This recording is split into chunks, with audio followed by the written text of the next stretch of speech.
Peace and love. So I see a lot of white people, other people talking about the Palladians. Guys, the Palladians are bad. Those are war criminals. They're the same as the Nordics. The Palladians are tall whites. The Palladians are another brand of Anunnaki. The Palladian Anunnaki is the main one responsible for doing all the stuff it did to our people. All right? Yes, there were some black ones who were bad. Don't get it wrong. However, these tall white Palladians were bad from the very beginning. These are nothing more. Just like the Nordics and the Antarctic ones, evil demons and galactic criminals. And they have to be brought into justice for all their crimes against all of the whole entire, all the universes. These guys are super bad news. Watch and learn. They came down They in came ships. down in ships. They taught language and tech. And they were worshipped as gods. So let's ask, are these Pleiadians really new to us? Or have they been here the whole time under different names? The The Pleiades show up everywhere in myth, but never as harmless observers. In Greek mythology, the Pleiades were the daughters of Atlas, chased by Orion. In Egyptian cosmology, they were connected to the seven Hathors, watchers of fate. In the Bible, the Pleiades are named in Job, but as part of a question from God. Can you bind the chains of the Pleiades? Chains. That doesn't sound like liberation. That sounds like containment. A star system with ties to Earth. Now ask yourself, why are the seven sisters always watching? Why do they appear in every ancient star map, every megalithic alignment? And why are they always tied to fate, birth, prophecy, and bloodlines? You've heard the stories. The Pleiadians are here to help. They're our star family. They come in love and light. But something doesn't sit right. Why do the same beings who claim to love us feel strangely like the ones who watch us? Why do their symbols show up in ancient temples and in military operations? Why are they obsessed with ascension but never mention escape? It's time to go deeper because the truth about the Pleiadians is not what you were told. Who are the Pleiadians really? The Pleiadians are said to be a group of humanoid star beings from the Pleiades star cluster, also called the Seven Sisters. They're often described as tall, blonde, blue-eyed, peaceful, fifth-dimensional beings. But here's the twist. That exact description matches the sky gods found in multiple ancient civilizations in Sumeria, in Egypt, in the Andes, even in Native American sky lore. Fast forward to now. Suddenly, the Pleiadians are channeling messages through psychics, offering healing, light codes, upgrades, telling us Earth is ascending, and they're here to guide us through it. But listen closely to their language. They tell you everything is love. Don't fight the system. Trust the plan. Ascend through surrender. Sound familiar? It's not that different from religion or even AI programming. Because the trap isn't just physical, it's vibrational. And what if the Pleiadian version of love and light is just a more beautiful prison? Are they the fallen ones? Here's where it gets dark. The Book of Enoch talks about the Watchers, angelic beings who came to Earth, broke the rules, mated with humans, and taught forbidden knowledge. Sound familiar? They descended. They helped. They were beautiful, and they caused mass corruption. What if the Pleiadians, at least some of them, are modern masters for the Watchers? Same mission, new branding. What if Starseed isn't a compliment but a hybrid label? And what if their obsession with ascension is really about harvesting souls who willingly opt into their grid? Earth isn't just a planet, it's a soul field. It holds genetic gold, original bloodlines, flame codes the false gods can't create. And many of the Pleiadian groups are obsessed with this. They want to upgrade humanity, merge DNA, guide evolution. But here's the truth. Source doesn't merge without permission. Real light doesn't override. And flame doesn't need upgrades. It remembers what the Pleiadians want is access to the soul-bearing ones, to the sealed blood, to the real map. Not all who claim the name are the same. There may be real Pleiadian beings aligned with Source, but they don't show up uninvited. They don't feed your ego, and they never make you dependent. The real ones give truth, not identity. The infiltrators, they give flattery.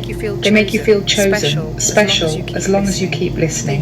They use terms like Galactic Federation, but won't tell you how to exit the system. So here's the test. If their message makes you submit, it's false light. If their presence makes you feel powerful in your own soul, it's real. Why do so many Hollywood figures claim Pleiadian contact? Why are starseeds always trending in spiritual circles? Because it's a narrative, a branding, a soft glow religion. One that pulls you up and out of your body, but never inward to your truth. It convinces you to ascend instead of confront. It tells you you're evolved so you don't break the contract. And it convinces you to trust the very ones who are here to keep you from remembering you were never from here to begin with. How to test the Pleiadian spirit. If they appear in dreams, visions or channeling, ask them this. Do you serve the true source beyond the grid? Do you honour my sovereignty? Do you recognise my right to refuse?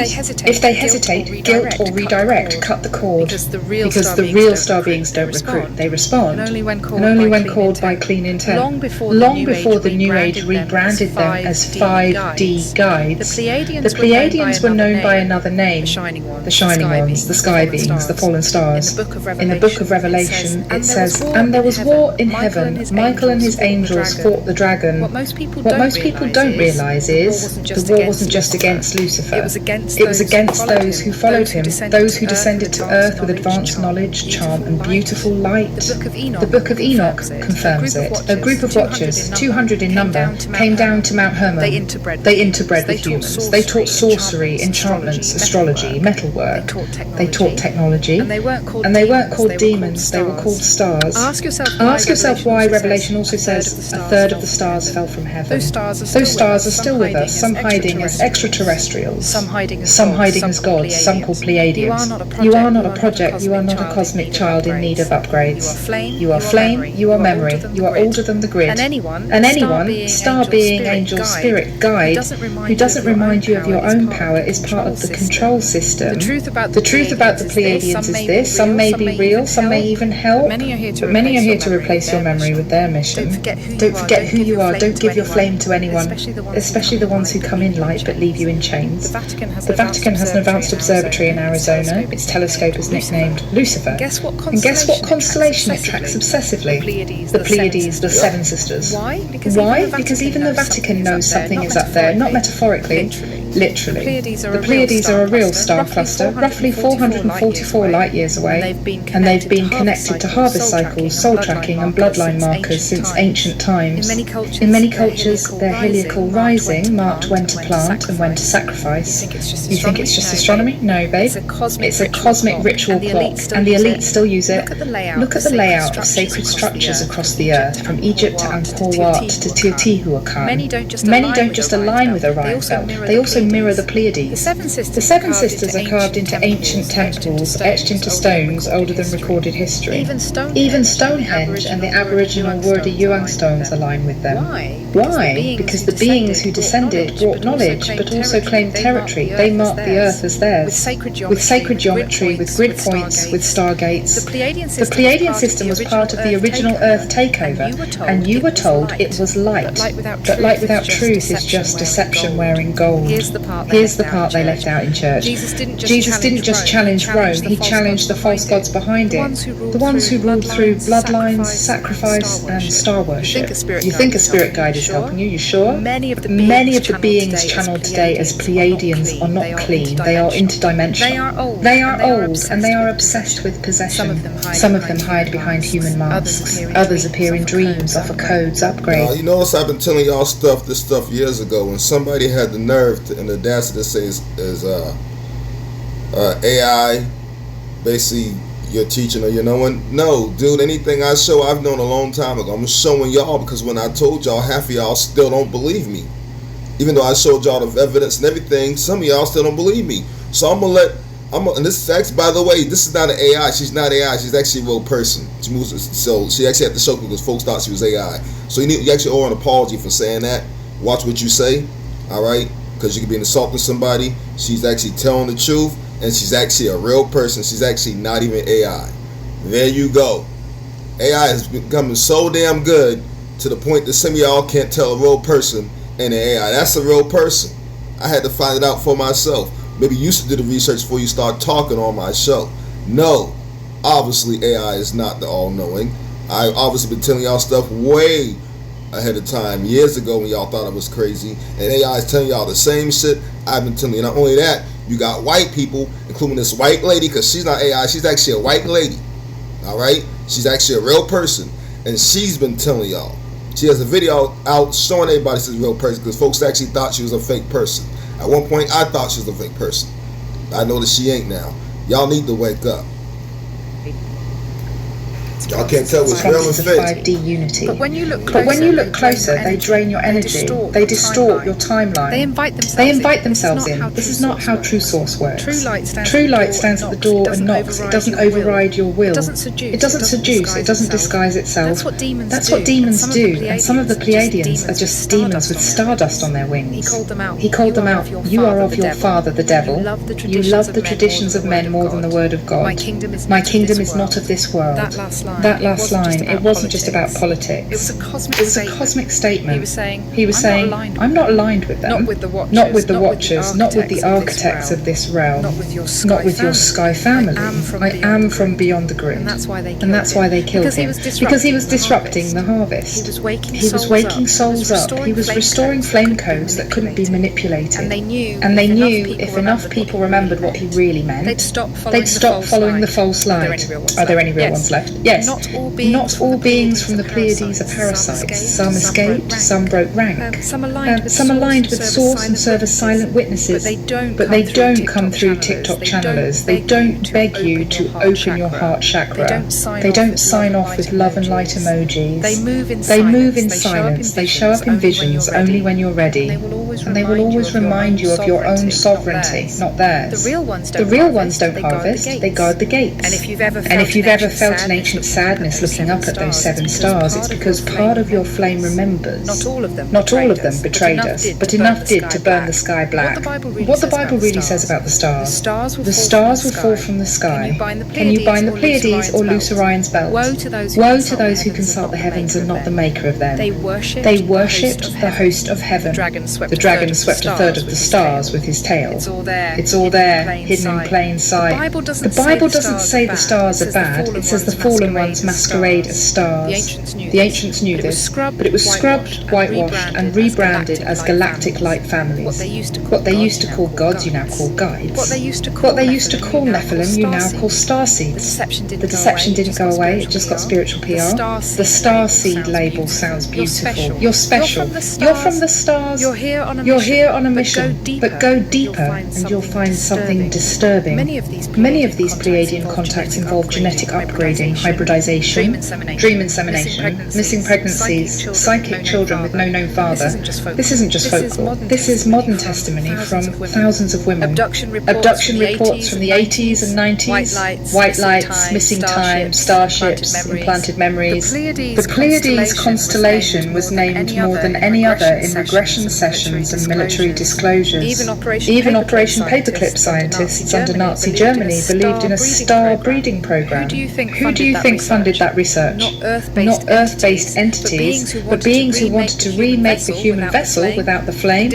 Indigenous warnings about the Pleiades. The Navajo, Hopi, Zulu, and Aboriginal Australians all speak of the Pleiades, but not as family, not as saviors. They speak of them as watchers, sky visitors, and those who take. The Hopi say the Pleiadians were involved in the previous world destruction. The Zulu call them the Abantu Abavela for Zulu, people who came down from the stars with an agenda. The Cherokee say the Pleiadians arrived after the fall, not before, and tried to tamper with the bloodlines. Australian Aboriginal Dreamtime stories tell of women who were taken by starmen from the Seven Sisters and never came back the same. These weren't bedtime stories, these were genetic warnings. Ancient memory from peoples who saw them with their own eyes and knew. Not all light is love, and not all who descend are divine. Project Blue Beam, the alleged government plan to simulate a second coming using advanced holographic tech. Guess which beings are programmed to arrive in the first wave? The Pleiadians, not demons, not military, not Christ, but tall, white, glowing saviors from the stars. You'll hear, we are your true family. We've come to assist Earth's awakening. We've chosen this planet as the centre of a galactic rebirth, and many will fall for it, because we've been primed through films, channeled books, music, guided meditations. But make no mistake, Blue Beam isn't just just about tech. It's about timing. It's about a false rapture using false star beings to trap real souls in a new version of the loop. Don't fall for the light show. Let's bring it back to scripture. In the book of Amos 5:26, God rebukes his people. You have borne the tabernacle of your Moloch and Chun, your images, the star of your God, which ye made to yourselves. That word Chun, translated as Remphan in Greek, a planetary deity, a star god. Scholars now trace Chun Remphan to the Pleiades cluster. God wasn't just rebuking idols, he was warning about star worship, false light in the heavens posing as gods. Later, in Acts 7:43, Stephen repeats the warning as he's being stoned to death. You took up the tabernacle of Moloch and the star of your god Remphan. This wasn't about Saturn alone. This was about a network of parasitic star entities, including the ones now called Pleiadians. There are legends from whistleblowers, recovered memories, and Gnostic echoes that a war broke out in Orion, a rebellion against a draconian empire. Some Pleiadians allegedly broke away and joined the side of Source. But here's where it gets murky. Many Pleiadian messages today are said to come from the breakaway faction, the good ones, but their language still sounds off. Still revolves around ascension, light codes, DNA upgrades, oneness, but no mention of soul freedom, no mention of Jesus, no warning about the recycling trap. Why? Because they want to present as saviours but never show you the real exit map. The war may have ended, but the deception still runs on autopilot. And we're in the middle of it. They came in light, but not all light is Source. They spoke of peace, but not all peace is freedom. They whispered to the wounded, the lonely, the seekers, offering family, answers, upgrades. But what they never offered was truth. Because the truth is simple. You don't need to ascend, you need to remember. You were not born broken, you were born flame. And no star being, no federation, no blue-eyed hybrid angel has the right to rewrite your soul. You are older than this grid, older than the stars, older than the lie. So when they come, in dreams, in visions, in holographic skies, stand still. And remember, you are not their child, you are not their seed, you are not their vessel. You are the one they feared would wake up, the one who sees through their light, the one who carries the fire they could never steal, the one who remembers, so burn clean, and don't look up in awe. Look through the stars and find the ones who never bowed.